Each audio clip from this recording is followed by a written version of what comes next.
کسی نے سوال کیا کہ اسی مہینے سے متعلق ایک بڑا سوال ہے، کنڈوں کی کیا حقیقت ہے؟ اگر ہمارے قریبی رشتہ دار ہمیں کنڈے کی دعوت دے تو ہم کیا کریں؟ اگر نہیں گئے تو جو ہمارے رشتہ دار ہیں ان کی ساس ان پر ظلم کریں اور کہتے ہیں کہ دیکھ تمہارے گھر نہیں آئے. ٹھیک، بہرحال ساسوں کے ظلم بہرحال ہر بار آ رہے سوالات، ساس ہے نا، ساس نے سانس لینا مشکل کر دی بہوؤں کا. ٹھیک، بہرحال ویسا نہیں ہے، سانسیں اچھی بھی ہوتی ہیں. یہ الگ بات ہے کچھ برے نمونے ہمارے پاس سامنے زیادہ ہے، جیسے کچھ بری بھویں بھی ہوتی ہے تو ویسے کچھ بری سانسیں بھی ہوتی ہے. بہرحال تو کسی نے سوال کیا کہ کنڈوں کی کیا حقیقت ہے. ٹھیک، تو سب سے پہلی چیز یاد رکھیے، چونکہ یہ مہینے سے متعلق اس مہینے میں 2 بدعتیں ہوتی ہیں. رجب میں ایک ہوتا ہے 22 کو جو کنڈوں کی شکل میں ہوتی ہے، اور بہرحال وارہی میٹھی عید، ٹھیک، یا پوریوں کی عید بولتے ہیں اس کو، اور دوسری جو ہے معراج کی رات لوگ مناتے ہیں. 2 چیزیں ہوتی ہیں. تو آئیے کنڈوں کی کچھ حقیقت جان لیں. کنڈے بہرحال میں سمجھتا ہوں اس کا نام ہی آپ کو بتا رہا کہ اس کا اسلام سے کوئی تعلق ہی نہیں ہے. یہ دن کو عربی میں کیا بولتے بتائیے؟ شریعت میں ہر چیز عربی میں ہے نا. عید الفطر، عید الاضحیٰ، یہ الگ بات ہے، ہم عام زبان میں میٹھی عید اور تیز عید بولتے ہیں اس کو، یا قربانی کی عید اور فطرے کی عید، لیکن اس کے نام ہے عربی میں. اس کے احکامات موجود ہے شریعت میں، عید کو جانے سے پہلے کیا کرنا، آنے کے بعد کیا کرنا، عید الاضحیٰ میں کیسا اور عید الفطر میں کیا فرق ہوگا، فطرہ کب دینا، ان کے مسائل بھی ہیں. یہ کنڈے اگر شریعت میں اس کا رتی برابر بھی مقام ہوگا تو مجھے صرف کوئی ایک آدمی جو اس کو مناتا ہے، میں اس کو چیلنج سے کہہ رہا ہوں اس کو عربی میں کیا بولتے ہیں اس عمل کو، وہ بتا دے تو میں بھی کل سے منانا شروع کر دوں گا. صرف عربی میں بتا دے. دیکھیے اسلام میں ہر عمل، ہر رکن عربی میں ہے، کوئی بھی اٹھا لیجیے. یہ الگ بات ہے کچھ چیزوں کو ہم، جیسا کہ نماز عربی لفظ نہیں ہے، لیکن اس کا مکمل عربی لفظ جو قرآن اور حدیث میں سینکڑوں ہزاروں بار آیا ہے، صلاح ہے نا. لیکن الگ بات ہے کہ ہندوستان میں اپنی سہولت کے لیے ہم اس کو نماز بولتے ہیں. نماز کا جھکنے کے معنی میں آتا ہے. ٹھیک ہے، لیکن عربی موجود ہے تو کوئی مسئلہ نہیں. اس کو اگر نماز ہی بول رہے، صلاح بول رہے، مسئلہ نہیں آئے گا انشاءاللہ عزیز. لیکن جب بھی شریعت کے اصطلاح میں آئے گا تو آپ کو صلاح ہی لکھنا پڑے گا، وہاں نماز نہیں بول سکتے آپ، لیکن موجود ہے نا. تو ایسا ہوتا ہے کچھ چیزیں موجود ہیں ہم دوسرے نام سے بولتے ہیں. ٹھیک ہے، روزہ جیسا ہے، صوم ہے لیکن روزہ بولتے ہیں. لیکن یہ کنڈوں کو کیا بولتے ہیں بتائیے عربی میں؟ اگر یہ ہے ثابت تو عربی میں ہونا چاہیے. شریعت کی کوئی بھی چیز آپ سمجھ عربی کے علاوہ کوئی زبان نہیں بولتے تھے. یہ کنڈے تو فارسی بھی نہیں ہے. چلیے اگر کوئی فقہ سے ثابت کرنا چاہے، حنفی فقہ بھی فارسی میں ہے، تو فارسی میں بھی نہیں ہے. یہ کنڈے کیا ہے؟ وہی آپ کے کنڈے جس میں آپ جھاڑ لگاتے ہیں، یہ کنڈے ہیں وہ. ہاں یہی کنڈے ہیں وہ جس میں آپ جھاڑ لگاتے ہیں. الگ بات ہے کہ جھاڑ لگانے کی چیزوں مسلمان کھانے کھاتے ہیں، وہ ایک الگ مسئلہ ہے. ٹھیک، یہی کنڈے ہیں. اب اس کی حقیقت کیا ہے؟ تو دیکھیے کنڈوں کے تعلق سے کوئی حقیقت تو نہیں ہے، یہ کوئی تہوار بھی نہیں اسلامی اعتبار سے. یہ سخت قسم کی بدعت ہے، اور یہ مسلمانوں کے حکمراں، ان کے عمرہ اور صحابہ سے نفرت اور بغض نکالنے کا ایک طریقہ ہے. اس کی شروعات کہاں سے ہوئی، پھر یہاں کیسے رائج ہوا، دونوں باتیں آپ کے سامنے رکھتا ہوں. کنڈوں کی شروعات اس طرح سے ہوتی ہے کہ شام کے اندر امیر معاویہ رضی اللہ عنہ، جن کو جو ہے حسین جو ہے رضی اللہ عنہ نے بہرحال اپنے حسن رضی اللہ عنہ نے اپنے زمانے میں جو ہے خلافت کو بہرحال دے دی، اور اس کے بعد جو ہے حضرت حسین رضی اللہ عنہ کی شہادت کے بعد جو ہے ان کے بعد یہ جو ہے مکمل مسلمانوں کے خلیفہ بن گئے. جب یہ مکمل مسلمانوں کے خلیفہ بنے تو انہوں نے بہت سخت نظر رکھی ان لوگوں پر جو اسلام کے اندر درار ڈالنا چاہتے تھے. جن لوگوں نے عثمان ابن عفان کے ساتھ جو سلوک کیا، جو لوگ علی رضی اللہ عنہ کے زمانے میں خارج جو تکلیف پہنچا رہے تھے، انہوں نے سبائی اور خارجیوں پر بڑی کڑی نظر رکھی اور اتنا سخت ان پہ معاملہ کیا کہ ان کے دور خلافت کے اندر تقریباً ایسی تحریکیں خاموش ہو گئی.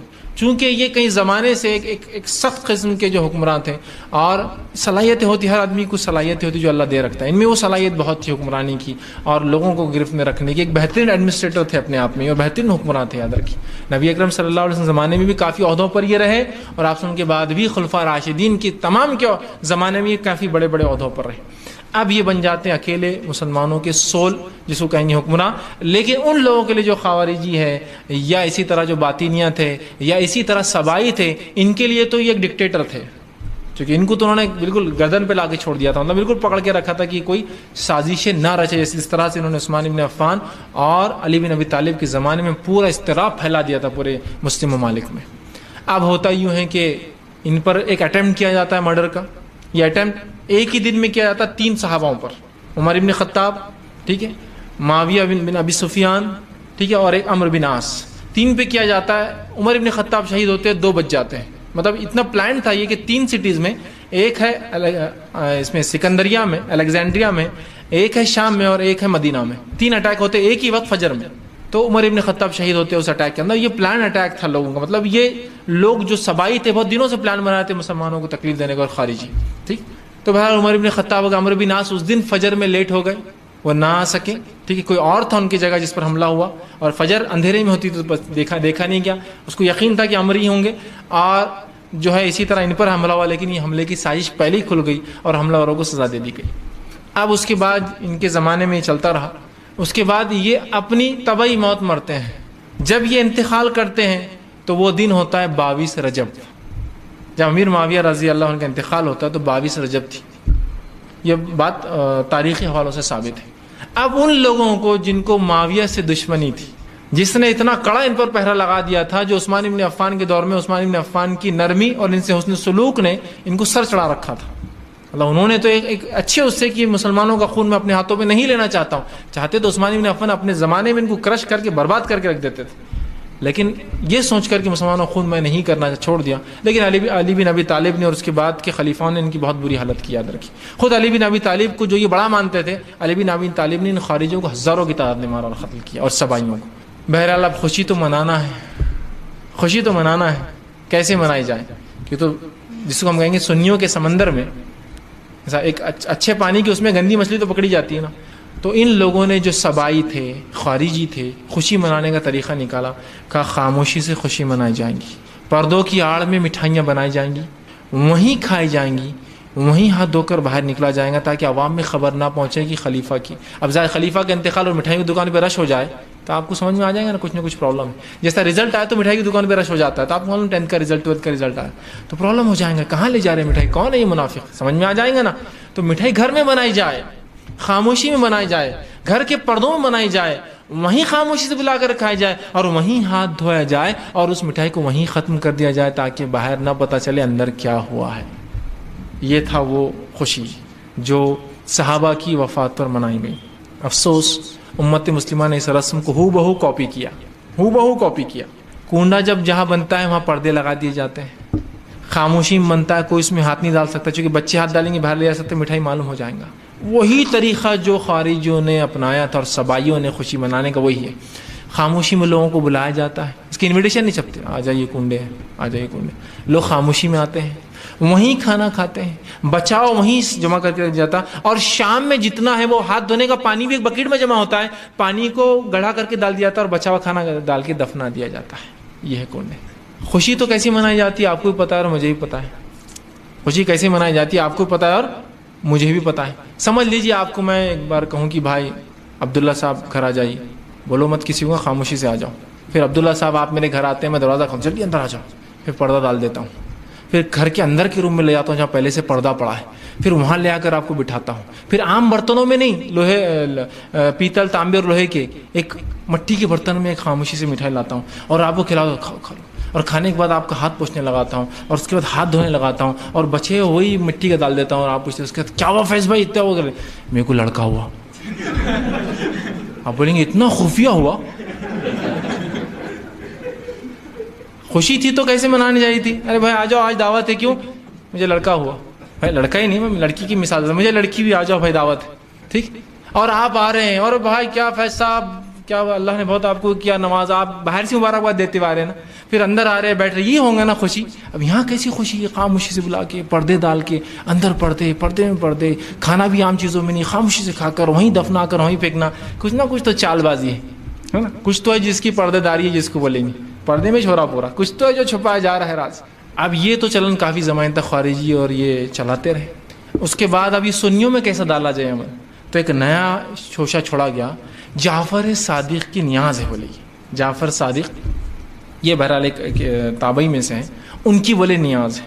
اب اس کو عام عوام کیسے منائے, چونکہ عام عوام حنفی ہوتی ہے, تو کہا جعفر صادق امام ابو حنیفہ کے استاد ہے بول دیے, جبکہ ان کا ملنا ثابت نہیں ہے دونوں کا, تاکہ اگر ریلیشن ثابت کر دے تو پھر کیا ہوتا ہے, آدمی کو لگتا ہے اپنا لیڈر اور وہ لیڈر, تو اور مضبوط ہو جاتا. تو ایک نیا ریلیشن ثابت کیا گیا, بولے استاد اور شاگرد, حالانکہ دونوں کا ملنا اور سننا ثابت نہیں ہے. چونکہ ایک اسٹوڈنٹ کا کسی استاد سے ملنا اور اس کا اس سے سننا, اس سے لیکچر لینا بھی ثابت ہونا ضروری ہے. سما بھی ثابت نہیں دونوں کا, نہ ملنا ثابت ہے نہ سننا ثابت ہے. تو لگا دیا کہ کہا جعفر صادق کی نیاز ہے, اور جو یہ نیاز کرتا اس کا بیڑا پار ہو جاتا, اس کا یہ ہو جاتا, اس کا دکان چل جاتی, اس کا یہ ہو جاتا, اور بس جاہل عوام لگی اس کے پیچھے پھر کنڈے منانے. تو آج کے دور میں کنڈے ہندوستان میں اکثر جو ہم سے شیعوں سے ہم نے لیے ہیں. وہ زمانے میں خارجی اور سبائیوں نے کیا, آج شیعوں سے یہ ہم رسم لیتے ہیں اور اس کو دھڑلے سے جو ہے سنی منا رہے ہیں. اس کی شریعت میں کوئی حقیقت نہیں ہے. میں نے تو اتنا تک کہہ دیا نا, صرف کوئی عربی میں ثابت کر دے رسم کا کیا نام ہے اس عمل کا, تو میں بھی کرنا شروع کر دوں کل سے. جو چیز عربی میں جس کی بنیادی اسلامی نہیں, اس کا نام ہی نہیں ہے اس کا, تو اس کے بارے میں کیا کہہ سکتے ہیں, سوچا ہی جا سکتا ہے. اور اس حد تک بڑھا دیا گیا کہ کنڈے کی عید, ہے نا, کنڈے کی عید ہو گئی. اب بقرعید کو جو اہتمام سے نہیں منایا جا رہا, رمضان جو اہتمام سے نہیں, کنڈے کی عید منایا جا رہا. ادھار لے کر, ادھار پتہ نہیں کیا کیا کر کے لوگ قرض لے کر کرتے ہیں, اس لیے کہ بولے قرض لے کر کریں گے تو بیڑا پار ہو جائے گا. جعفر صادق اس کی یہ نیا پار لگا دیں گے. اور پھر وہ پتہ نہیں کہ لکڑہارے کا قصہ بھی ہے کچھ, تو بھی وہ بہت غریب تھا, انہوں نے جعفر صادق کی ایک نیاز کر دیا. یو پی کا یہ اودھی جو حکومت تھی یو پی کی, تو حال کا واقعہ ہے 100-150 سال پرانا. نواب جو تھے اودھ کے, اس زمانے میں کوئی ایک تھا, وہ شیعہ تھے لیکن یاد ہے کہ اودھ کے نواب. پھر انہوں نے یہ کیے تو وہ ایک لکاڑ ہے کہ اس کی تقدیر چمک گئی. بولے کیوں, تو وہ انہوں نے جعفر صادق کی نیاز کی, کتاب سے آتے چھوٹے چھوٹے کنڈے کی نیاز یہ, اور بس پھر معاملہ شروعات تو ایسی ہوئی اور آج اس طرح سے بہرحال سنیوں میں منایا جا رہا ہے. اس کی کوئی حقیقت نہیں ہے, اس میں جانا, اس کو منانا, اس کا کھانا ثابت نہیں ہے. اب رہا آپ کا معاملہ کہ آپ کے رشتہ دار وہ دعوت دیتے ہیں, آپ نہیں گئے, تو یہ آپ کا اور ان کا معاملہ, آپ سمجھائیے. لیکن جانے کی اور کھانے کی اجازت میں نہیں. بہت سے لوگ بولتے ہیں ہم بسم اللہ پڑھ کے کھا لیتے, اپنے کو پرساد دو بل تو بسم اللہ پڑھ کے کھا لیتے, اپن کنڈے بسم اللہ پڑھ کے کھا لیتے, اللہ کا نام لے لیے تو سب ہو جاتا. میرے بھائی, جو چیز پہلے سے حلال ہوتی ہے اس پہ بسم اللہ پڑھنے کے بعد وہ چیز کھا سکتے آپ. جو چیز پہلے ہی حلال نہیں, سو کیسے کھا سکتے آپ؟ تو لوگ آتے ہیں پھر آپ پوریوں کو حرام بول رہے ہیں. پھر لوگ سوال کرتے ہیں, دیکھو میدا حلال ہے حرام ہے, حلال. وہ کھوپرا حلال ہے حرام ہے, حلال. کشمش حلال ہے حرام ہے, حلال. کاجو بادام حلال ہے حرام, مغزیات حلال. آپ سب بولتے ہیں حلال. پھر ہاں ہم نے پوری بنا دی تو حرام ہو گئی. ہم اگر پوری بنائے تو تمہارے لیے, وہابیوں کے لیے, فلاں کے لیے حرام ہو جا رہی, باقی چیزوں کو حلال بولتے. میرے بھائی, یہ تمام چیزیں تمہاری درست ہے. میں آپ سے پوچھتا ہوں, کیلا حلال ہے حرام ہے, آپ بولیں گے حلال ہے. لڈو حرام ہے حلال ہے, حلال ہے. اگر کسی معبود کے سامنے غیر مسلم کے رکھا ہوا رہا تو کھاتے, پھر کھاتے کہ حلال ہی ہے نا کیلا, تو نہیں بسم اللہ پڑھ کے نہیں چلیں گے نا. اس لیے کہ کسی بھی چیز کا پہلے حلال ہونا شرط ہے, پھر اس کے بعد بسم اللہ پڑھا جائیں گا. کیونکہ یہ کھانا جعفر صادق کے نام سے یا پتہ نہیں کس کے نام سے منایا جا رہا ہے, جو نیاز ہو رہی ہے, جو شریعت میں اللہ کے علاوہ کسی کی نظر اور نیاز کرنا جائز نہیں ہے. تو جو چیز جائز ہی نہیں اس کو بسم اللہ پڑھنے سے حلال کیسی ہوں گی؟ جو چیز پہلے سے حلال ہوتی ہے اس پہ بسم اللہ پڑھنے سے وہ آپ پہ حلال ہو جاتی ہے. جو چیز پہلے ہی درست نہیں ہے, تو بہرحال یہ درست نہیں ہے. اس میں پارٹ لینا, بسم اللہ پڑھ کے کھانا بھی درست نہیں ہے. ایک بار ہوتا, میں ایک جگہ ہمارے گھر کا کام چل رہا تھا, وہاں گیا, ایک خاتون نے کہا 2 منٹ فیض بھائی آئے, چونکہ ایک دعوت چھپ کے دی جاتی ہے نا, بولنا نہیں پڑتا, آ جائیے بولتے. حالانکہ باویس کو سب کچھ سمجھتا ہے کہ مجھے, میرے گمان میں بھی نہیں کہ باویس ہے اس دن, سوچتے ہی کہاں کہ ایسی چیزیں ہو رہی. انہوں نے کہا بس آ جائیے. میں گھر چلا گیا ان کی, چونکہ وہ بازو رہتے تھے. گھر گیا تو دروازے اندر جب بیٹھا تو دیکھا وائٹ چادر, وائٹ سب لگا ہوا, اور سامنے وہ اسپیشل رہتے نا کنڈ, مارے پھنس گیا آ کر. میں ان کو سمجھایا دیکھیے درست نہیں بولے, آپ بسم اللہ پڑھ کے کھا لو, آپ کو الگ والا لا کے دیتے جس پہ ہم فاتح نہیں. انہوں نے مجھے کچھ بھی نہیں چلیں گا, آپ مجھے معذرت کر دیں انشاءاللہ, پھر کبھی آپ پوریاں بنائیں گے تو میں ضرور آ کر کھاؤں گا آپ کے پاس, لیکن ابھی نہیں. چونکہ ان کے دل رکھنے کے لیے میں غلط کام تو نہیں کر سکتا. ٹھیک ہے, وہ میرے لیے بہت محبوب ہے, وہ میرے بہت چہیت ہے, لیکن اللہ اور اس کے رسول سے زیادہ میں کسی کو بھی نہیں چاہتا ہوں. اس کے بعد تو ٹھیک ہے بھائی, آپ بڑی محبت کرتا ہوں, آپ میرے پڑوسی ہے, سب ہے, لیکن اس معاملے میری محبت آپ سے کم ہے نا. محبت کے درجات ہوتے ہیں نا, ماں سے محبت, باپ سے محبت, بیوی سے محبت, بچوں سے, سب کے درجات ہیں نا, سب کی یکساں ایک جیسی نہیں ہوتی ہے نا. تو میں بہرحال اس معاملے میں جو یہ نہیں کر سکتا, معذرت چاہیے ان سے, اور ان کو بھی تعلیم ملیں گی. یار آپ بول رہے میں وہ عمل کرنا درست نہیں, بسم اللہ پڑھ کے کھا سکتا ہوں, اور کھاتے بیٹھے اور پھر بول رہے غلط ہے, یہ اچھا نہیں. کوئی بولیں گے یار عجیب بات ہے یار, یہ کھاتے اور بولتے غلط ہے. تو آپ جا نہیں سکتے, کھا نہیں سکتے, حصہ نہیں لے سکتے. اب کچھ لوگ سوال کرتے میری کرانے دکان لوگ آ کے سامان خریدتے. دیکھیے آپ کو بیچنے میں سامان کچھ نہیں, بنانے والا کچھ ہی بنائے اس کا مسئلہ ہے, وہ آپ کا مسئلہ نہیں, وہ پارٹ آپ کا نہیں, آپ مکلف ہی نہیں اس معاملے. تو لہٰذا کنڈے کی حقیقت یہ ہے, اور اس سے بہرحال اجتناب کرے. چونکہ اس مہینے سے نسبت تھی, اس لیے بہرحال میں نے مناسب سمجھا کہ جواب دے دوں. ایک مسلمان ہونے کے ناطے یہ بات ہمارے لیے جاننا ضروری ہے کہ کون سے عمل قبول ہوتے ہیں آخر. یقیناً ابھی میں اعمال کی قبولیت کی شرائط وغیرہ اسی کوئی تفصیلات نہیں رکھوں گا, چونکہ بہت کم وقت ہوتا ہے. تفصیلات کے لیے آپ جا کر, آج کل کتابیں بھی موجود ہیں آن لائن, اور خطبات بھی موجود ہے, یا اسپیچز بھی علماء کی موجود ہے, آپ سن سکتے ہیں. لیکن میں کچھ نہ کچھ ایسی بات یا کچھ چیز پیش کرنے کی کوشش کروں گا جس سے کچھ نہ کچھ ایک اصولی بات سمجھ میں تو آئے, کون سی چیز کرنا ہے, کون سی چیز نہیں کرنا ہے. ورنہ کسی بھی دن, کسی بھی رات, کسی بھی گھڑی, کسی بھی وقت, کسی بھی چیز, کسی بھی کلمہ, کسی بھی وظیفے کو اپنے طور سے فضیلتیں دے دیتے ہیں. پھر فضیلت دینے کے بعد پھر وہ بات پہ بات چلتی چلی جاتی ہے، پھر ایک فضیلت سے دوسری فضیلت، ایک عمل سے دوسرا عمل، ایک کام سے دوسرا کام، اور پھر وہ چیز شروعات تو پتہ نہیں کیا نیت سے ہوئی تھی، لیکن وہ بہت بگڑی ہوئی شکل میں آج نظر آتی ہے۔ تو لہٰذا ایک مومن ہونے کے ناطے یہ بے حد ضروری ہے، مسلمان ہونے کے ناطے میرے اور آپ کے لیے، مرد اور خواتین کے لیے، کہ ہم لوگ یہ چیز کو جان لیں کہ کون سے عمل کرنا ہے، کون سے عمل نہیں کرنا ہے۔ اب سوال یہ کیا اللہ رب العزت ہر عمل کو قبول کرتا ہے؟ مثال کے طور پر میں کچھ بھی کروں تو کیا یہ قابل قبول ہے اللہ کے پاس؟ تو کوئی انسان اچھے کام کر رہا ہے، کوئی انسان برے کام کر رہا ہے، اب سوال یہاں بھی آتا ہے کون سے کام کو اچھا بولیں گے اور کون سے کام کو آپ برا بولیں گے؟ کیونکہ ہر آدمی اپنے ذہن سے، اپنے دماغ سے، ہر مذہب کے اندر اپنے طور طریقے ہیں، تو کیا وہ ساری چیزیں اچھے ہیں؟ ہر مذہب کا، ہر انسان کا یہ دعویٰ ہے کہ وہ جو بھی عمل دنیا میں کرتا ہے وہ اللہ سے قریب ہونے کے لیے کرتا ہے، پھر وہ اللہ کو جس بھی نام سے پکارتا ہو۔ سب کا یہ دعویٰ ہے کہ ہم معبود سے قریب ہونے کے لیے، گاڈ سے قریب ہونے کے لیے، ہے نا، فلاں سے قریب ہونے کے لیے کام کر رہے ہیں۔ تو گویا ہم تو جانتے ہیں اللہ کے علاوہ کوئی معبود نہیں ہے، تو لہٰذا ہر آدمی یہ دعویٰ کر رہا ہے، ہر مذہب یہ دعویٰ کر رہا ہے کہ اللہ سے قریب ہونے کے لیے کام کر رہا ہے، سارے عمل جو بھی کر رہے ہیں صبح سے لے کر شام تک۔ لیکن سوال یہ ہے کیا اللہ تعالیٰ ہر عمل کو قبول کرتا ہے؟ کیا اسی کو کسوٹی ہے، کوئی اصول ہے، کوئی طریقہ ہے؟ ہونا چاہیے نا کچھ نہ کچھ۔ دماغی یا انسانی عقل خود یہ کہتی ہے کہ ہر چیز کے لیے کوئی اصول و طریقہ ہونا چاہیے۔ مثال کے طور پر ایک سواری کی بس ہے تو کوئی طور طریقہ ہونا چاہیے اس میں چڑھنے اور اترنے کا، نہیں میں جو جیسا چاہوں کروں، کوئی کھڑکی میں سے چڑھ رہا ہے، کوئی دروازے میں چڑھ رہا ہے، کوئی کسی کو باہر پھینک کر چڑھ رہا ہے، کوئی جو ہے بس کے اوپر سے اس میں جو ہے سوراخ کر کے چڑھ رہا ہے، کوئی بس کو الٹی کر کے سب کو خالی کر کے چڑھ رہا ہے۔ سارے لوگ کہہ رہے ہیں ہمارا مقصد تو ایک ہی بس میں سوار ہونا، لیکن آپ کہیں گے سارے طریقے درست نہیں ہو سکتے، کوئی ایک ہی طریقہ درست ہے اس میں، اور وہ اصول ہوں گا جو وہ اس گاڑی کے بنانے والے نے بنایا کہ ایک طرف سے ان ہے، دوسری طرف سے آؤٹ ہے، ایک جگہ عورتوں کے بیٹھنے کا سیکشن ہے، ایک جگہ معذوروں کا، ایک جگہ عام لوگوں کا ہے نا، ایک جگہ بچوں کا ہے، تو اصول ضابط ہوتے ہیں۔ تو ظاہر سی بات ہے اللہ تعالیٰ ہر عمل کو قبول نہیں کرتا، یہ بات تو آپ سمجھ لیں سب سے پہلے۔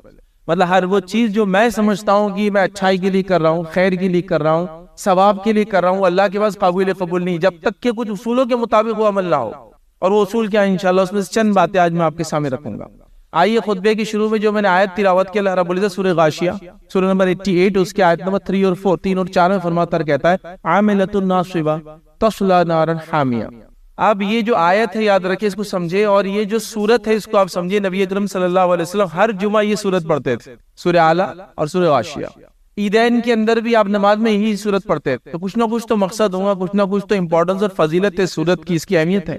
تو اس سورت کے آیت نمبر 3 میں کیا فرمایا اللہ رب العزت نے؟ عاملۃ ناصبہ۔ اب اس کے شان نزول کے تعلق سے آپ تفسیریں دیکھیں، مفسرین نے جو لکھا ہے وہ اقوال کو آپ دیکھیں تو اس میں پتہ چلتا ہے کہ ایک بار عمر ابن خطاب رضی اللہ عنہ نے ایک عیسائی کو دیکھا جو عمل کر کر کے تھک چکا تھا، مطلب رونے کی وجہ سے اس کے یہ آنسوؤں کی وجہ سے نشان پڑ گئے تھے، عبادتیں کرنے کی وجہ سے اس کا جسم پورا خراب ہو چکا تھا، اور ظاہر سی بات ہے شادی بیاہ نہیں کرتے، رہبانیت اختیار کرتے ہیں، اور عمل کر کر کے وہ تھک گئے تھے۔ تو ان کو تعجب ہوا کہ کیا اتنے عمل کرنے کے بعد بھی ان کے عمل ضائع ہونے والے ہیں؟ اتنی مشقتیں کرنے کے بعد بھی، اپنے جسم کو برباد کرنے کے بعد بھی، بودا کرنے کے بعد بھی، کیا ان کے اعمال اللہ قبول نہیں کرے گا؟ اور پھر یہ آیت نازل ہوئی عاملۃ ناصبہ تصلی نارا حامیہ، کہ یہ عمل کر کر کے اللہ فرما رہا ہے تھک چکے ہوں گے، مطلب انہوں نے اپنے جسموں کو عمل کر کر کے برباد کر دیا ہوں گا۔ عاملۃ ناصبہ مطلب اتنے عمل کیے ہوں گے کہ تھک گئے ہوں گے، لیکن حکم کیا ہوں گا روز قیامت؟ تصلی نارا حامیہ، اٹھا دو اور دہکتی ہوئی آگ میں ڈال دو ان کو۔ تو دنیا میں عمل کر کر کے تھک گئے ہوں گے، جسم برباد کر دیا، سب کچھ برباد کر دیا، اس کے بعد اللہ رب العزت کے پاس حکم ہو رہا ہے تصلی نارا حامیہ، اٹھا کے جہنم میں ڈال دو۔ تو عمل کر کر کے تھکنا اصل نہیں ہے، عمل کرنا اصل نہیں ہے، اس سے پتا چلا وہ عمل کرنا اصل ہے جو صحیح ہو، جو ثابت ہو، جو بتایا گیا ہو، جس پہ قرآن کی مہر ہو، جس پہ سنت کی مہر ہو، وہ اصل عمل ہے، یاد رکھیں۔ تو عمل کر کر کے تو لوگ بہت آنے والے ہیں، عمل کر کر کے لوگ تھک گئے ہیں، یاد رکھیں، لیکن وہ عمل کرنے سے، تھکنے سے وہ قبول ہوں گے اللہ کے پاس، یہ ضروری نہیں، یہ میں آپ کو بتانا چاہ رہا تھا۔ تو سورہ غاشیہ نے یہی پیغام دیا، یا اس کی دو آیتوں نے یہ بات تو واضح کر دی، ہر عمل قابل قبول نہیں، یاد رکھیے اللہ کے پاس۔ اللہ کے پاس کچھ طریقہ ہے عمل کو قبول کرنے کا، ہر عمل اللہ رب العزت قبول نہیں کرتا، یہ بات کو آپ سب سے پہلے سمجھ لیں۔ اور دنیا میں ہر آدمی جو کچھ کرتا ہے وہ اسی لیے کرتا ہے کہ اپنے رب کو راضی کرے، اللہ رب العزت کو منا لے، اعمال میں اضافہ کرے، جنت سے قریب ہو، جہنم سے دور ہو، گناہوں کی معافی ہے نا، عمل کرنے سے گناہ بھی معاف ہوتے ہیں انسان کے، نیک عمل کرنے، ہر آدمی اس کے لیے کوشش کرتا ہے، لیکن سارے عمل قابل قبول نہیں ہیں، صرف وہی عمل اللہ رب العزت قبول کریں گا جو عمل صحیح ہوں گا، جو اس نے حکم دیا ہوں گا اور اس کے نبی کے طریقے کے مطابق انسان کر کے آؤں گا، وہ عمل ہی یاد رکھیے قبول ہوں گا۔ اب سوال آتا ہے کہ کون سے عمل ہے جو اللہ تعالیٰ قبول کریں گا؟ جو میں کہہ رہا ہوں ہر عمل قبول نہیں کرتا، تو پہلی چیز وہ عمل اللہ قبول کریں گا جس پہ اللہ کا حکم ہو. مطلب اللہ کا حکم کہاں ملیں گا؟ قرآن میں ملیں گا آپ کو.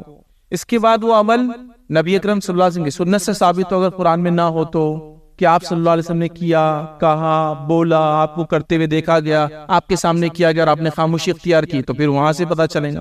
اس کے بعد اگر کوئی عمل قرآن میں اور سنت میں بھی ہو تو اس کا طریقہ سنت بتائیں گی ہم کو کہ اس کو کیسا کیا جائے، جیسا کہ نماز ہے، روزہ ہے، زکوٰۃ ہے، حج ہے، صدقات ہے، خیرات ہے، اچھائی کو حکم دینا ہے، برائی سے روکنا ہے، نظر کا مانگنا ہے، فلاں کرنا ہے، یہ کرنا ہے.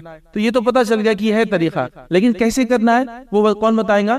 نبی اکرم صلی اللہ علیہ وسلم کی سنت ہم کو بتائیں گے. یاد رکھیں دوسرا اور کوئی سورس و طریقہ ہمارے پاس نہیں. یاد رکھیں اس کے بعد اگر کوئی چیز نہ ملے ہم کو، جیسا کہ قرآن کا حکم تو ثابت ہو گیا، سنت میں بات بھی آ رہی ہے، لیکن ہم کو طریقہ نہیں مل رہا تھا، پھر ہم صحابہ کی طرف جائیں گے. اس کے بعد پہلے ہوگا قرآن سے حکم، سنت سے حکم، کہ قرآن اور سنت کے حکم نبی اکرم صلی اللہ علیہ وسلم کر کے بتائے. اگر وہاں کوئی چیز نہ ملے تو پھر ہم صحابہ کی طرف جائیں گے. ٹھیک ہے، اور یہ ہمارے لیے بہترین طریقہ یاد رہے کسی چیز کو سمجھنے کا ہے. کسی صحابہ نے عمل کیسا کیا نہ پتہ چلے تو پھر تابعین سے ہم جائیں گے اور پوچھیں گے، یا ان کی زندگیوں کو دیکھیں گے کہ وہ کیا کرتے تھے. تو یہ طریقہ ہے اس کا، یاد رکھیں. لیکن ہمارا معاملہ یہ ہے کہ ساری مطلب جس کو بولتے ہیں نا الٹی ناؤ چلا دی ہم نے ہر چیز کے اندر. پہلے ہم اس چیز کو مانتے ہیں جو ہمارے سماج میں چلتا ہے. بھائی یہ سب کر رہے تو غلط کیسے ہو سکتا ہے؟ مطلب پہلا اصول سب کر رہے تو غلط کیسے ہو سکتا ہے. اور یہ اصول میں نے مطلب لوگوں کو بیان کرتے ہوئے سن، اللہ رحم کرے، ایک صاحب ایک مرتبہ بیان کرنے لگے کہ کھانے سے پہلے نمک کھانا کیسا ہے. کسی نے ان سے سوال کر لیا اور وہ اپنے آپ کو مفتی کہتے تھے. میں نزدیک تو مفتی نہیں تھے، اس لیے کہ جو علماء انبیاء کے وارث ہے وہی علماء ہے جو واقع میں انبیاء کی سنت کو بیان کرتے، اپنی دل کی بات بیان نہیں کرتے. تو بہرحال انہوں نے بیان کر دیا اگر سب کرتے ہیں تو سنت ہوگا ہی. تو میں نے کہا سنت کو جاننے کے اصولوں میں ایک دم لیٹسٹ اصول مجھے پتا چلا آپ سے کہ سب کرتے ہیں تو سنت ہوگا ہی. مطلب اگر کسی سماج میں ہر انسان کوئی کام کرنے لگے تو انہوں نے کہا کہ پھر سنت ہوگا ہی. تو میں نے کہا یہ نیا اصول ہے. تو پھر بہرحال وہ شرمندہ ہو کے خاموش ہو گئے. یہ کوئی اصول نہیں یاد رکھ کہ لوگ کرے تو سنت. ہم لوگوں کا اسی ہوتا ہے، پہلے ہم لوگوں کو دیکھتے ہیں، اطراف اپناپ میں لوگ کیا کر رہے، تھوڑے مہذب سمجھدار لوگ کیا کر رہے، تھوڑے مالدار ایلیٹ کلاس کیا کر رہا ہے، تو ہم کو لگتا ہے بس یہ دین اور شریعت کا حصہ بن گیا. یا جس کے سر پہ ٹوپی ہو، داڑھی ہو، کرتا پاجامہ، تو یہ جو بھی کرے پھر وہ ہو گیا سنت، ہم کر سکتے ہیں. ایسا نہیں ہوتا ہے، اصولی بات ہے یاد رکھ. تو اللہ کی کتاب کا حکم ہو یا نبی اکرم صلی اللہ علیہ وسلم سنت میں حکم ہو، اور نبی اکرم صلی اللہ علیہ وسلم کی سنت سے پتہ چلیں گے اللہ کے حکم پہ عمل کیسا کرنا ہے، سنت پہ عمل کیسا کرنا. نہ ملے تو صحابہ کی زندگی بھی جائیں گے، صحابہ زندگی سے ہمیں تابعین، اس طرح سے ہم آگے جائیں. ہم لوگ پورا الٹا چل رہے ہیں، پہلے سماج کو دیکھ رہے بلائیں، پھر کتاب کی بات تو ایک دم آخر میں ہو رہی ہے جب جھگڑا بہت بڑھ جا رہا ہے، کوئی بات سامنے والا سمجھا رہا ہے اور وہ سمجھ میں نہیں آ رہی سامنے والے. تو اس کے لیے علم حاصل کرتا ہوں، یہ بڑی اہم چیز یاد ہے. اب آئیے اعمال کی قبولیت کے لیے کیا شرائط، وہ بھی تھوڑا سا ہم دیکھ لیتے ہیں مختصر. بالکل اعمال کی قبولیت کی جو پہلی شرط ہے یاد رکھیں، انسان ایمان والا ہو. کوئی بھی عمل کے قبول ہونے کے لیے فرسٹ کنڈیشن ہے کہ انسان ایمان والا ہو. اگر انسان ایمان والا نہ ہو، نماز پڑھے تو اس کو کوئی فائدہ نہیں، ایمان والا نہ ہو، روزے رکھے تو کوئی فائدہ نہیں، ایمان والا نہ ہو، صدقات کرے کوئی فائدہ نہیں، ایمان والا نہ ہو، اور انسانیت کی بھلے کی کئی کام کرے، ہاں اس سے اس کا جہنم کا عذاب ہلکا ہوگا لیکن وہ جنت میں نہیں جائیں گے اس کی وجہ سے.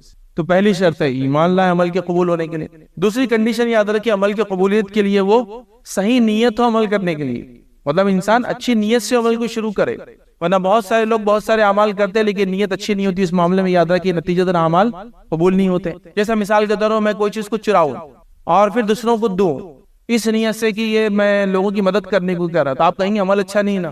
چوری کر کے آپ دے رہے ہیں، خالی اچھی نیت سے فائدہ تو ہونے والا نہیں، چونکہ عمل بھی ضروری ہے، نیت کا ہونا بھی ضروری ہے. اس لیے کہ پھر نیت نہ اور عمل کرے انسان وہ بھی درست نہیں، بے نیتی یا بد نیتی جس کو کہتے ہیں. تو نیت بھی ہونا ضروری. اور تیسری چیز یاد رکھی وہ عمل کتاب و سنت کے مطابق ہو. یا اگر ایک ایمان والا ہے تو اس کے لیے یوں کہہ سکتے کہ پہلی چیز وہ اللہ کا حکم ہو، عمل انسان جو ہے خالص نیت کے ساتھ کرے، اچھی نیت کے ساتھ کرے اور نبی کے طریقے پہ کرے. یہ بھی کہہ سکتے ہیں علماء نے الگ الگ 3 شرائط جو اعمال کی قبولیت کے لکھے ہوئی ہے. لیکن یہ موٹی بات یہ ہے کہ ایمان والا ہو، نیت صحیح ہو، اور تیسری چیز ہے کتاب اور سنت کے مطابق وہ عمل ہو، تو ہی اللہ کے نزدیک وہ عمل قابل قبول ہے. یاد رکھ اس بات کو ہم سمجھ لیں، یاد رکھ کتاب و سنت کے مطابق ہونا چاہیے. اب آئیے آگے بڑھتے ہیں.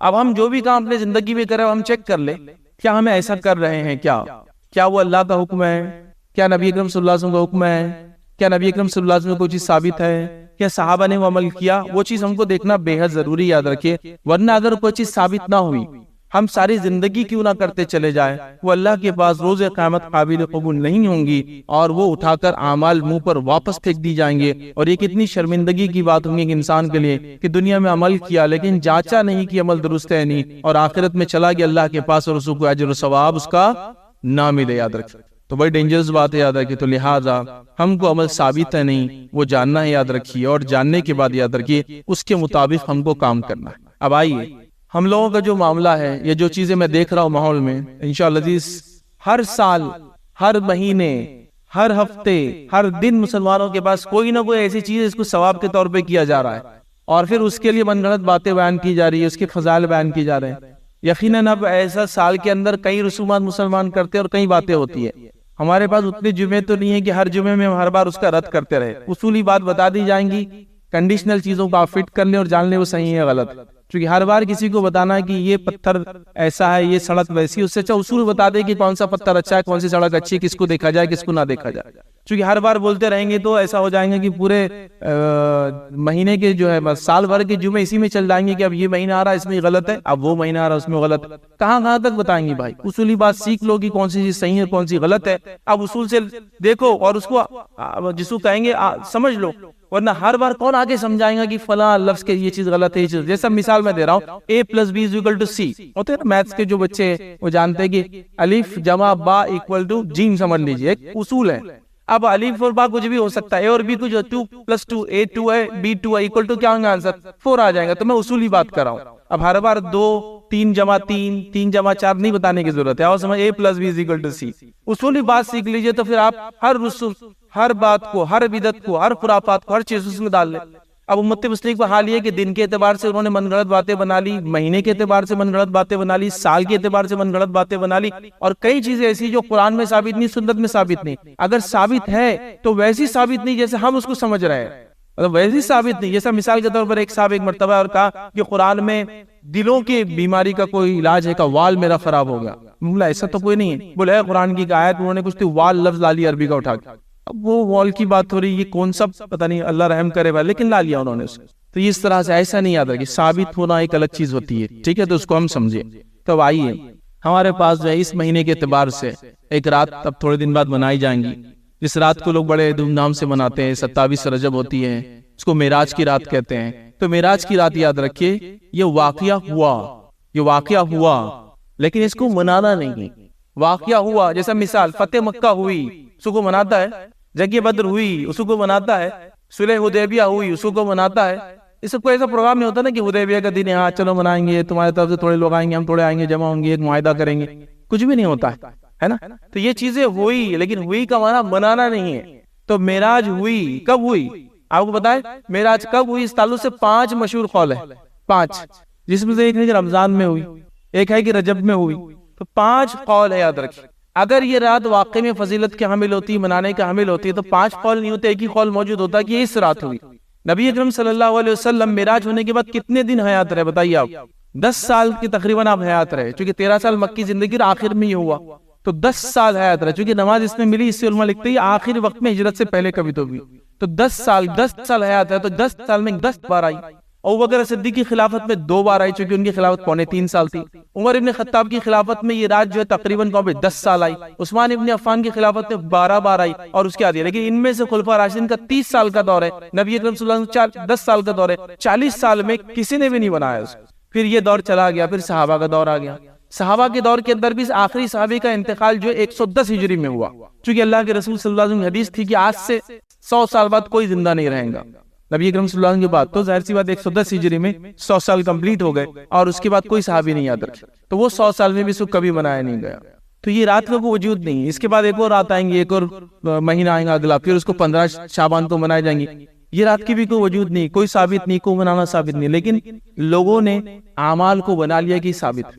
چلیے میں آپ سے پوچھتا ہوں، اگر یہ رات ثابت ہوتی تو اللہ کے رسول صلی اللہ علیہ وسلم عمل کرتے، صحابہ کی زندگی میں ہوتی، تابعین کی زندگی میں ہوتی، تبع تابعین کی زندگی میں ہوتی. چلیے وہ بھی چھوڑ دیجئے، امام اور محدثین کا بھی لکھتے ہیں. جیسا مثال کے طور پر کوئی کہے کہ حنفی فقہ ہمارے ملک میں سب سے زیادہ چلتا ہے، تو فقہ کی کتاب میں کوئی تو باب ہوتا 27 رجب کو منانے کا بیان.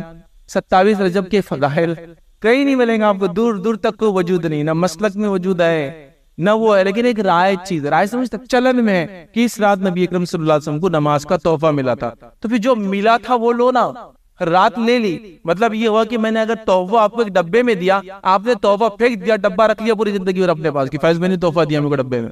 ڈبہ اصل نہیں تھا، تحفہ اصل تھا نا اندر کا، تو تحفہ تو پھینک دیا، ڈبہ لے لیا. تو وہی حال ہوگا کہ 27 آ گئی تو بولی معراج ہے، حالانکہ یہ ثابت نہیں ہے. اچھا ایک بات آپ کو اور بتاؤں، لوگ جب معراج کی بات کرتے ہیں تو لوگ کہتے ہیں کہ یہ تو قرآن سے ثابت ہے.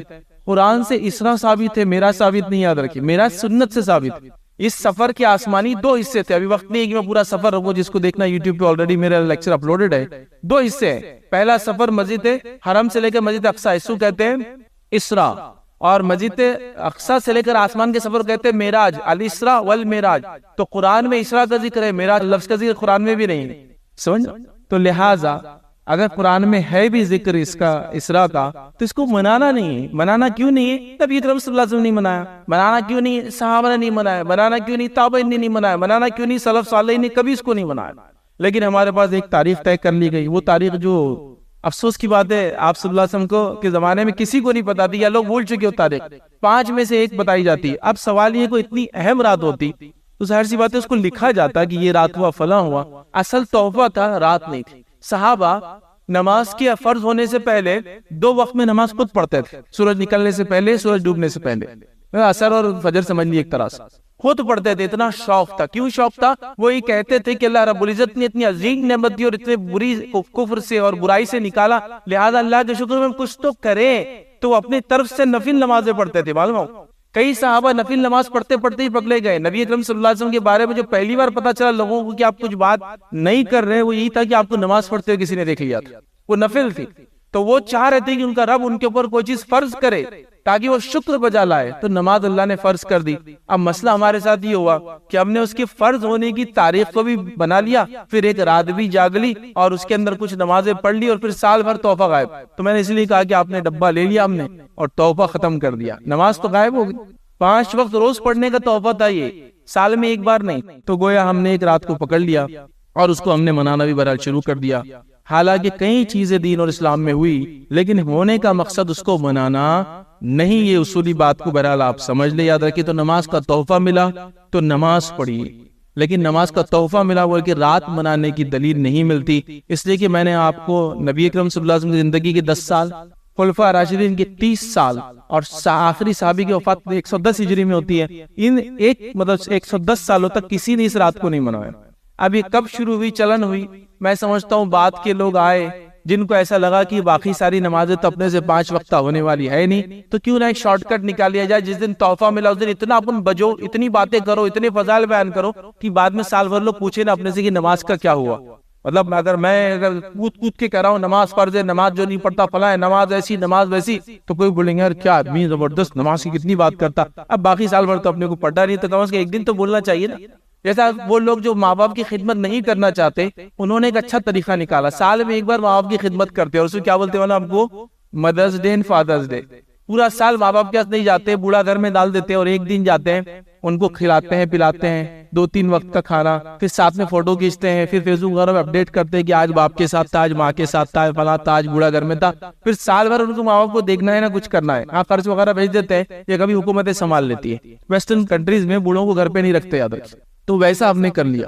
نماز اصل تھی، اس کو سال بھر پڑھنا تھا، ہر روز 5 وقت فرض پڑھنا تھا. نبی اکرم صلی اللہ علیہ وسلم 5 فرائض کے علاوہ بھی جو آپ کئی نمازیں پڑھتے تھے، اب کتنی گنا، رات سے لے کر صبح تک. اور موقع سے سورج گرہن ہے تو اس کی نماز ہے، تہجد کی نماز ہے، ہاں اس کے صلاۃ الضحیٰ جس کو اب چاشت اوابین اور جو اشراق کہتے ہیں، اس کے علاوہ بارش نہ ہو تو آپ نماز پڑھتے تھے. اس کے علاوہ مدد کے لیے اللہ سے نماز پڑھتے تھے. بس نماز تو اتنی ہے جس کی کوئی انتہا نہیں. یاد رکھ. تو وہ سب چھوڑ دیا اور ایک دن کو ہم نے پکڑ لیا. تو اب سوال یہ آیا کہ کیا ایسی رات، ایسا دن، ایسی گھڑی کسی کی فضیلت جو ثابت نہیں، منانا کیسا ہے؟ تو یاد رکھیے منانا بدعت ہے. بدعت سمجھتے ہیں؟ بدعت وہ چیز ہے جس کا دین میں کوئی اصل یا اس کی کوئی بنیاد نہیں ہوتی. ہم اپنے دل سے اس چیز کو بنا لیتے. کوئی کہیں گا یہ چیز تو ہوئی نا، معراج میں تحفہ ملا. ہاں ملا، کون انکار کر سکتا ہے. لیکن سوال یہ تحفہ ملنا اس کو منانے کی دلیل کہاں ہوئی؟ ورنہ پھر روزہ جب ملا تو اس کا بھی ایک منا لو کوئی دن. روزہ جب سے فرض ہوا کہ باب روزے کا دن، جیسا نماز کا تحفہ تو روزے کا تحفہ. پھر حج جب سے شروع ہوا تو حج کا تحفہ. نہیں کرتے نا بس، تو پھر اس کو کیوں کرتے ہیں؟ تو لوگوں نے چیزوں کو بنا لیا اور شارٹ کٹس نکال دیے. اب بہرحال پھر ایک راستہ نکلا تو پھر کئی راستے بنے. اب میں آپ کو کیا بتاؤں. پھر مغرب کے بعد کیا کرنا ہے وہ عمل بھی آ گئے، جو کہ راتی ثابت نہیں ہے لیکن عمل ثابت ہو گئے. عشاء کے بعد کیا کرنا ثابت ہو گیا. پھر رات کی کون سی گھڑی میں کیا کرنا ہے بتا دیا لوگوں نے. اس کے بعد پھر ایک سے ایک عمل آئے کہ 100 رکعت پڑھ لی تو فلاں، 20 رکعت پڑھ لی تو فلاں، ہر رکعت میں سورہ فاتحہ کے بعد 11 بار سورہ اخلاص پڑھ لی تو فلاں، اور اتنی رکعت پڑھے تو مغفرت. پھر اس کے بعد ایک اور نماز اس میں ایڈ ہوگی، راتوں میں جو لوگ پڑھتے ہیں عام طور سے، خاص طور سے اس رات میں وہ ہو گیا قضائے عمری کی نماز.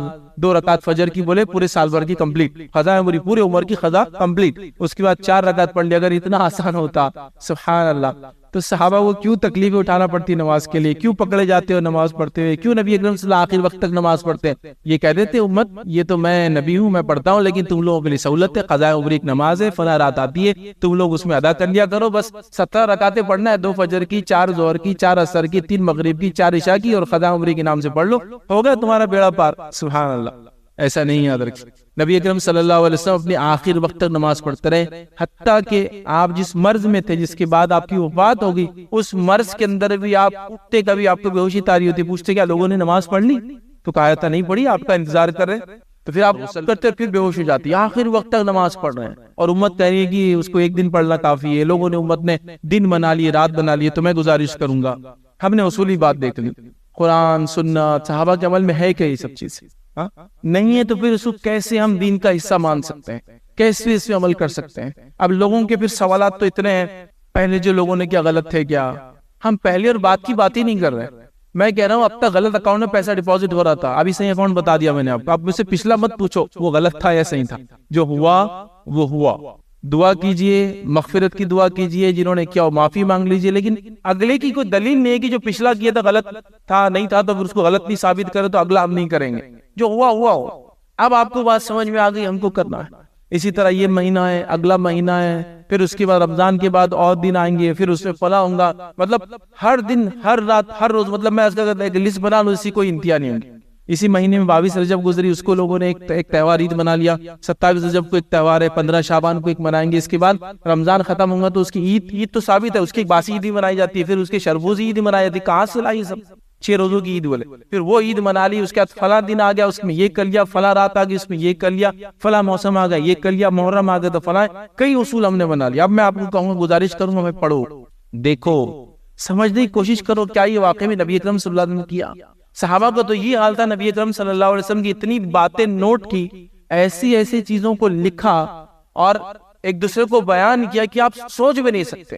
میں آپ کو خالی وہ تو عبداللہ ابن عمر رضی اللہ عنہ کے تعلق سے آتا ہے کہ ایک مرتبہ حج کے لیے نکلے تو تابعین ان کے ساتھ چلے کہ انہوں نے اللہ کے رسول کے ساتھ حج کیا تھا، چلو دیکھتے ہیں حج کیا ہے، کیسے کیا جاتا ہے. ایک مقام پر گئے اور وہاں طہارت کو جیسے بیٹھتے ویسے بیٹھا اور کھڑے ہو گئے. لوگوں نے کہا کہ آپ یہاں کیوں رکے؟ ہم کو لگا آپ عصر کی نماز پڑھیں گے. تو کہا نہیں، اللہ کے رسول صلی اللہ علیہ وسلم عصر کی نماز تو وہاں پڑھی تھی. تو کہا یہاں کیوں رکے؟ اور یہ کیا کیا آپ نے؟ پیشاب بھی نہیں کیا، خالی بیٹھ کے اٹھے. کہا میں نے اللہ کے رسول صلی اللہ علیہ وسلم حج کیا تھا، اللہ کے رسول صلی اللہ علیہ وسلم یہاں آ کر طہارت کو بیٹھے تھے، مجھے تو پیشاب نہیں آیا تھا لیکن میں یہاں بیٹھوں گا. کیسے ختم بختم چل رہے تھے وہ، ایسا ریت میں ایک آدمی آگے چلا تو بچہ ڈالتا نا بیچ میں پیر، ویسا چل رہے تھے. پیشاب نہیں آیا پھر میں بیٹھ کے اٹھوں گا. ایک جب مقام پر گئے، اونٹنی کو پورا گول گھما دیا 180 ڈگری، پھر گھما کے پھر یوں کر لیا 360، مطلب سیدھا جا رہی تھی، پورا گول گھوم کے پھر ادھر کر لیا. لوگوں نے کہا یہ کیا ہے؟ تو کہا اللہ کے رسول صلی اللہ علیہ وسلم کی اونٹنی چکر کھائی تھی، اونٹنی نے غش کھا گئی تھی. جانور بھی چکر کھاتا ہے تو ایسا غش کھائی تھی، گول گھوم کے بیٹھ گئی تھی، پھر کھڑے ہوئی گول گھوم کے پھر سیدھا چلی. تو کہا میں بھی اپنی اونٹنی کو یہاں چکر کھلاؤں گا گول. آپ سمجھ رہے؟ مطلب اتنا فالو کیا نبی اکرم صلی اللہ علیہ وسلم کو، جس کی کوئی انتہا نہیں تھی کہ وہ چیز اونٹنی کو ہو بھی نہیں رہی تو کروایا جا رہا ہے. نبی اکرم صلی اللہ علیہ وسلم جہاں خطبہ دیتے وہاں ایک جھاڑ تھا، جس جھاڑ کی وجہ سے اللہ کے رسول سر نیچے کرتے تھے، اس کی ٹہنی تھی نا وہاں، تو سر نیچے کرتے تھے. تو آپ کو بتاؤ جھاڑ کٹ گیا تھا، تب بھی صحابہ وہاں سے جاتے تو اپنا سر کو تھوڑا نیچے کر کے جاتے. کیوں؟ نبی نے کیا تھا نا ویسا کام. اب جھاڑ تو نہیں ہے وہاں لیکن نبی نے کیا تھا. عبداللہ ابن جو ہے مسعود رضی اللہ عنہ جمعے کے خطبے میں آتے ہیں، نبی اکرم صلی اللہ علیہ وسلم کہتے ہیں وہ جو شخص جو کھڑا ہے بیٹھ جا. وہ مسجد کے اندر آتے ہیں تو وہاں جوتے چپلے جا رہتی ہیں اور وہاں سنتے اور وہیں بیٹھ جاتے ہیں. نماز کے بعد اللہ کے رسول کہتے ہیں عبداللہ ہم نے تم سے تو نہیں کہا تھا کہ وہ شخص جو کھڑا ہے بیٹھ جا، وہ بیچ میں خطبے میں کھڑا تھا. تو کہا اللہ کے رسول ہم کو کیا معلوم آپ نے کس سے کہا؟ ہمارے کانوں میں آواز آئی کہ اللہ کے رسول کہہ رہے ہیں وہ جو شخص کھڑا ہے بیٹھ جا، میں بیٹھ گیا، بس آگے کچھ بھی نہیں. اب آپ بیٹھنے کا میں نے کان میں سنا آپ کی آواز کیا ہے وہ شخص جو کھڑا ہے بیٹھ جا، ہم کو کیا معلوم آپ کس سے کہہ رہے ہیں بیٹھ جا، مجھے سنے ہیں میں بیٹھ گیا. تو یہ صحابہ کا حال تھا. تو کیا وہ صحابہ نے اتنی بڑی بڑی راتیں اور دن اور فضائل مس کر دی ہوں گے، چھوڑ دی ہوں گے؟ کبھی نہیں. انہوں نے کوئی ایک چیز بھی ایسی تھی جو نیکی کی کبھی نہ کی ہو، جو اللہ کے رسول سے دیکھی ہو، ہر چیز کی انہوں نے. تو لہٰذا اب یہ سوچنے کی ضرورت نہیں کہ ہم لوگ کوئی نئی چیز ڈھونڈ کے لا سکتے ہیں. دین اور شریعت مکمل ہو گئی، تو لہٰذا اب کوئی بھی کام دل سے نہیں کرنا ہے. کتاب اللہ، سنت رسول اللہ، صحابہ کا عمل، اس میں دیکھنا ہے، اگر ملے تو ٹھیک، ورنہ چھوڑ دیجئے، چاہے کتنے سالوں سے کر رہے ہو، کتنے زمانے سے ہو رہا ہو، کتنے لوگ کر رہے ہو، اس سے کچھ نہیں ہوتا۔ اب کچھ لوگوں نے ایک بات بیان کی، اس سے بات ختم کروں گا، نہیں بھائی اسی بہانے سے لوگ نماز پڑھ لیتے ہیں۔ سبحان اللہ، اگر ہم کو دین پہ عمل بہانوں سے ہی کرانا ہے تو بس پھر تو معاملہ انسان کا بڑے غرق ہونے والا ہے، بہانوں سے۔ اسی بہانے نماز پڑھ لیں گے تو پھر دو راتیں کیوں، ایسا ہر مہینے ایک رات منا لو، پھر بہانے سے لوگ نمازیں پڑھتے رہیں گے۔ اب بہانوں سے ہی کام کرانا ہے۔ قرآن اور سنت یہ ہے، اللہ کی رضا اس میں ہے۔ ایک مومن کا کام ہے کہ وہ اپنی نفس کو اس کے مطابق ڈھال لے، اس کو بہانوں کے ذریعے کام نہیں کیا۔ ہاں چھوٹے بچے کہہ سکتے ہیں اسی بہانے کر لیتے لگ، جیسا کہ حدیث میں آتا ہے 7 سال کا بچہ ہو تو نماز کو لاؤ، 10 سال کا ہو نہ آئے تو مارو۔ تو یہاں کہہ سکتے کہ 3 سال کا اس کو موقع ہے، اس کو آپ بہلا پھسلا کے مسجد لا رہے ہیں، 3 ایئرس ٹریننگ چل رہی ہے، اس کے بعد نہ آئے تو سزا مل رہی ہے اس کی، تو یہ ایک الگ بات ہے۔ لیکن ایک باشعور بالغ مسلمان کو آپ بہانے تلاش کرنے کی بات کریں گے تو پھر تو معاملہ یہ ہو جائیں گے کہ ہر چیز بہانوں کے نام پہ ہوں گی اور ہر چیز حکمت کے نام پہ چھوڑ دی جائے گی۔ حکمت سے ہم نہیں بتاتے یہ چیز، اسی بہانے تو لوگ آ جاتے ہیں، نماز پڑھ لیتے ہیں۔ تو کیا ہم یہی چاہتے ہیں کہ ایک دن ہی لوگ نماز پڑھے آ کر؟